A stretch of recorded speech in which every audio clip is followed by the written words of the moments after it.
Today we're going to be taking a look at the best hitches available for the 2012 Ford Flex. This will be with or without the dual exhaust. We're going to start with our Draw-Tite here. This is part number 75679. This is going to be a class 3 2-inch by 2-inch receiver tube opening.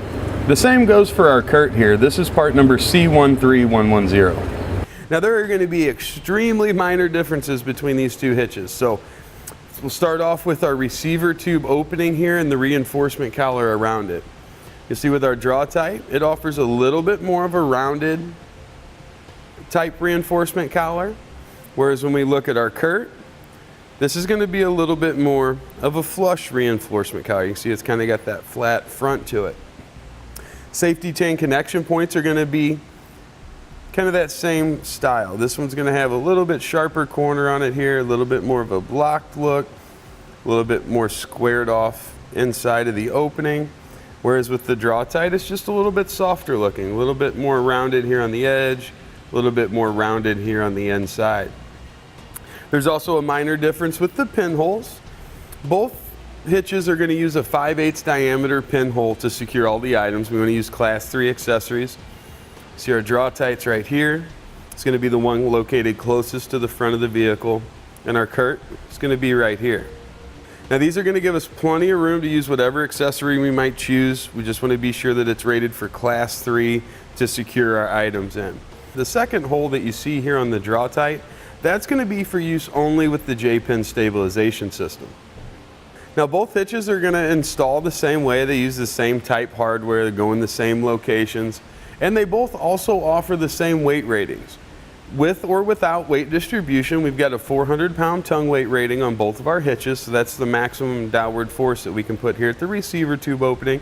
And they both offer a 4,000-pound gross trailer weight rating. It's going to be the total weight of our trailer and anything that we might load up on it. Again, that is with or without weight distribution.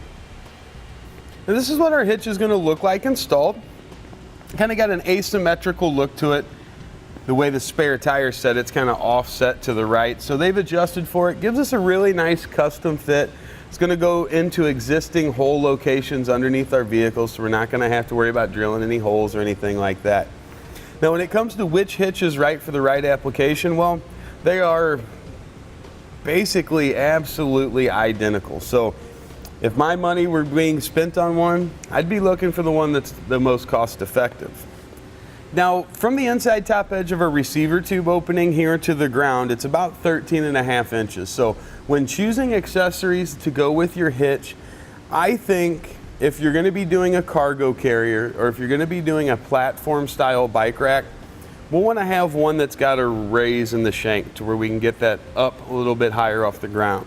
You could also choose to go with more of like a hanging style bike rack. That's going to give you some additional ground clearance. But that 13.5 inches, while it's not the lowest we've ever seen, some of them get down to 8 inches, 9 inches.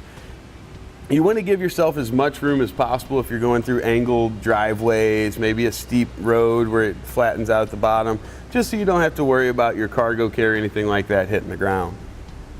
And that's going to complete our look at the best hitches available for the Ford Flex. We hope it'll make your buying decision just a little bit easier to make. Click the link below to shop, learn more, or visit us at etrailer.com.